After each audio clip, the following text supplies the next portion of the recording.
আল্লাহর হাবিব সাল্লাল্লাহু আলাইহি ওয়াসাল্লামের সাথে জিনদের মোট 6 বার সাক্ষাৎ হয়েছিল। জিন ওখানে দেখতে পেলেন একটা মরা সাপ পড়ে আছে, মরা সাপ। আপনারা রাস্তাঘাটে দেখেন গ্রামাঞ্চলে, তো মরা সাপ যখন পড়া দেখলেন, তিনি তার পাগড়ির কিছু অংশ ছিঁড়ে এই মরা সাপটাকে পেঁচায়া দাফন করে সেখানে আপনার মাটিতে পুঁতে ফেললেন, মানে দাফন করে ফেললেন।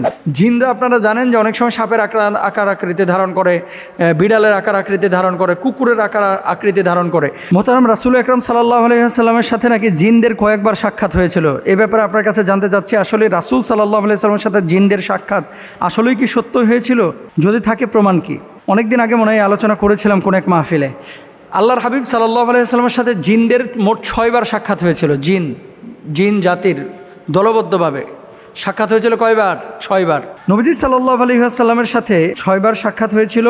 এর মধ্যে 2 বার হয়েছিল মক্কায়, 3 বার হয়েছিল মদিনায়, আর মদিনা মক্কার বাইরে হয়েছিল 1 বার।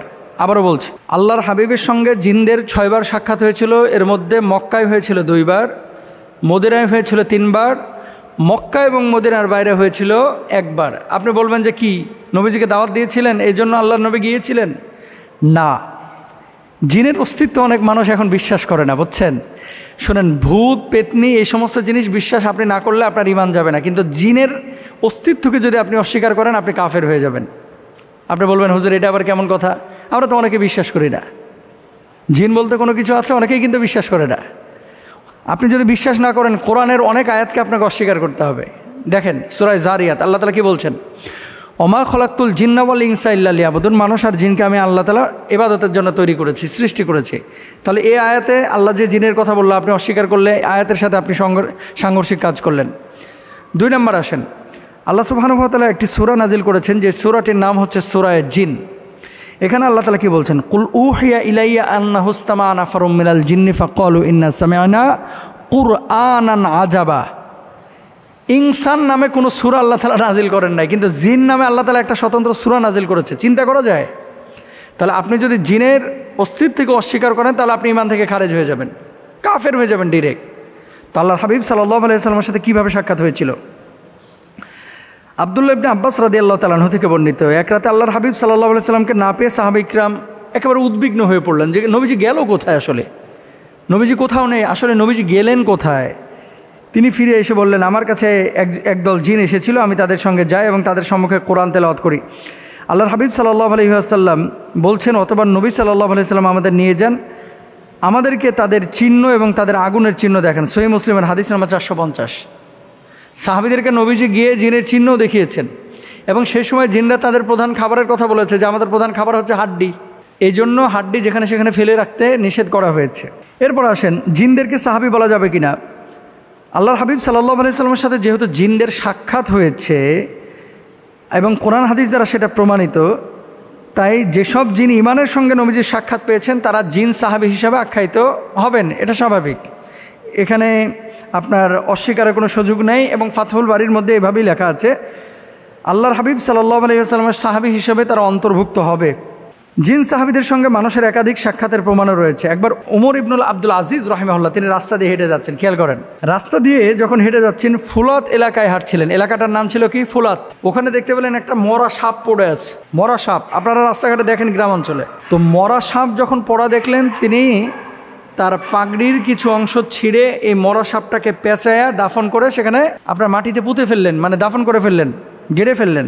তখন একজন বলল, হে সারাক, আমি সাক্ষ্য দিচ্ছি রাসূল আকরাম সাল্লাল্লাহু আলাইহি ওয়াসাল্লামকে বলতে শুনেছি, তুমি ফুলাত নামক স্থানে মারা যাবে এবং একজন নেককার ব্যক্তি তোমাকে দাফন করবে। ওই সাপকে উদ্দেশ্য করে বলতেছে ওই ব্যক্তি। আচ্ছা, ওমর ইবনে আব্দুল আজিজ রাহিমাহুল্লাহ বললেন, তোমার প্রতি আল্লাহর অনুগ্রহ করুন, তুমি কে? লোকটি বলল, আমি রাসূল সাল্লাল্লাহু আলাইহি ওয়াসাল্লাম থেকে কোরআন শ্রবণকারী জিনদের একজন।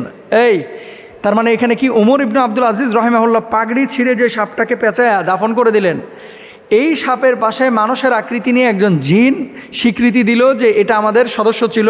আল্লাহর হাবিব সাল্লাল্লাহু আলাইহি ওয়াসাল্লামের কাছে এই জিন বাইয়াত হয়েছিল এবং কোরআন শ্রবণ করেছিল, আমিও তাদের একজন। জিনরা আপনারা জানেন যে অনেক সময় সাপের আকার আকৃতি ধারণ করে, বিড়ালের আকার আকৃতি ধারণ করে, কুকুরের আকার আকৃতি ধারণ করে। তো আমি নিজে ছিলাম ওই সফরের মধ্যে আল্লাহর হাবিবের সঙ্গে সাল্লাল্লাহু আলাইহি ওয়াসাল্লাম, এবং এই সাপটা মূলত সাপ না, সাধারণ সাপ না, এটা জিন। তো আপনার হাত দিয়ে, আপনি যেহেতু নেককার ব্যক্তি, আপনার পাগড়ির মাধ্যমে আল্লাহ তাআলা তার দাফনের ব্যবস্থা করলেন। সুবহানাল্লাহ। এবার আসেন, এরকম জিনদের আসলে সংখ্যা কত? আল্লাহর হাবিব সাল্লাল্লাহু আলাইহি সাল্লামের সাথে যে দেখা সাক্ষাৎ হয়েছে, অনেক সময় মানে আপনার বড় দল নিয়েও জিনরা সাক্ষাৎ করেছে। তো মোট জিনদের সংখ্যা কত যারা আল্লাহর হাবিবের সাক্ষাৎ পেয়েছেন? আচ্ছা, উমর ইবনুল খাত্তাব রাদিয়াল্লাহু তাআলা আনহুর সাথে সম্পৃক্ত করা হয় এমন একটি বর্ণনায় বলা হয়েছে, নবীজি সাল্লাল্লাহু আলাইহি সাল্লামের কাছে কোরআন শ্রবণকারী এবং তার পেছনে নামাজ আদায়কারী জিনদের মোট সংখ্যা হচ্ছে ৭৩,০০০। একজন দুইজন জিন কিন্তু না, ৭৩,০০০ জিন আল্লাহ নবীর সরাসরি সাক্ষাৎ পেয়েছেন। সুবহানাল্লাহ। আল ইসাবার মধ্যে এভাবেই লেখা আছে। কয়েকজন জিনের নাম বলে দিই যারা আল্লাহর হাবিবের সাক্ষাৎ পেয়েছিলেন। আল্লামা ইবনে হাজার আসকালানী রাহিমাহুল্লাহ তার আল ইসাবা ফি তামিজ সাহাবা বইয়ে ২২ জন জিনের নাম উল্লেখ করেছেন যারা আল্লাহ নবীর সাহাবী ছিলেন, মানে জিন সাহাবী। এর মধ্যে একজন হচ্ছেন হামা, আরেকজনের নাম হচ্ছে আহকাব, আরেকজনের নাম হচ্ছে আরকাম, এরপরে মুতাকিদ, এরপরে জাওবা, এরপরে হাসির রাদিয়াল্লাহু তাআলা আনহুম। এছাড়াও আরও কিছু জিন আছে যাদের ব্যাপারে নাম এমনভাবে উল্লেখ করা হয় যে ওয়ারদান, খিরকা, ফারিয়া, সামহাদ, জাওবা, জুলাব, সারিস, উরফা, লাখাম রাদিয়াল্লাহু তাআলা আনহুম, ওনাদের কথা বলা হয়েছে। তো আসলেই জিনের অস্তিত্ব অস্বীকারের সুযোগ নেই, আল্লাহ নবীর সাক্ষাৎ তারা পেয়েছে, এটা প্রমাণিত। আল্লাহ বুঝদান করুক। এ পর্যায়ে দ্বিতীয় যে প্রশ্নটি আমাদের কাছে এসেছে যে মোহতারাম, দিনাজপুর, ঠাকুরগাঁও, লালমনিরহাট, আবার শুনি যে চিটাগাং, কুমিল্লাতেও কিছু অঞ্চলে জামাই মেলা হয়ে থাকে, জামাই মেলা। আবার কখনো কখনো বউ মেলাও দেখা যায় হিন্দুরা করে বাংলাদেশের বিভিন্ন অঞ্চলে। তো এই যে জামাই মেলা, বউ মেলাকে ইসলাম অনুমোদন করে কিনা?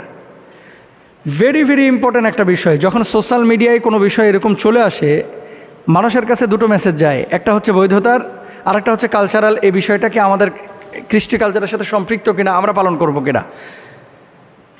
এই ধরনের মেলাগুলোতে কি হয় সাধারণত, এই যে জামাই মেলা, তারপরে বউ মেলা, এগুলো দেখবেন কেউ চুরি বিক্রি করে, কেউ জুয়া খেলে, কেউ নাচানাচি করে, কেউ মিষ্টি বিক্রি করে, কেউ মুরগি বিক্রি করে, কেউ কেউ মাছ বিক্রি করে। এই মাছগুলো নিয়ে যে বাসায় রান্নাবান্না হয়, মেলায় বৈধ জিনিস বেচা কিনা করা বাজারের মতো, এটা কিন্তু হারাম না। তাহলে সমস্যাটা কোথায়? আপনি যে কাজটা করতেছেন শরিয়া অনুমোদন করে কিনা, বুঝছেন? এই সমস্ত মেলাগুলোতে এক শ্রেণীর মেয়েও পাবেন, ছেলেও পাবেন যারা উদ্ভট আচরণ করে। মেয়েরা সাজুগুজু করে মেলাগুলোতে যায়, অনেকে ড্যান্স করে, অনেকে টিকটক করে, অনেকে ঠোঁটে লিপস্টিক লাগায়, অনেকে হাতে নেল পালিশ লাগায়। এমন আচার আচরণ এবং ভঙ্গিমা প্রকাশ করে যেগুলো আসলে শরিয়া অনুমোদন করে না। এটা কিন্তু আপনার মেলার মধ্যে পাবেন। বালা দিয়ে দেখবেন জুয়া খেলতেছে, ওই যে কোল্ড ড্রিঙ্কস খাড়া করে রাখছে, সিগারেটের প্যাকেট রাখছে, তারপরে মনে করেন আটা রাখছে, তেলের বোতল রাখছে, তারপরে চকলেটের প্যাকেট রাখছে, এরপরে বালা বিক্রি করে 20 টাকায় 3টা, 100 টাকায় এরকম বিক্রি করে 20টা, বিক্রি করে বালা মারে। হারাম, অথচ মেলাগুলোতে হচ্ছে। আচ্ছা, আপনি যে কোনো কাজ যখন আমাদের দেশে যেখানে যে স্থানে আপনি দেখবেন, প্রথমে দেখবেন শরিয়া অনুমোদন করে কিনা।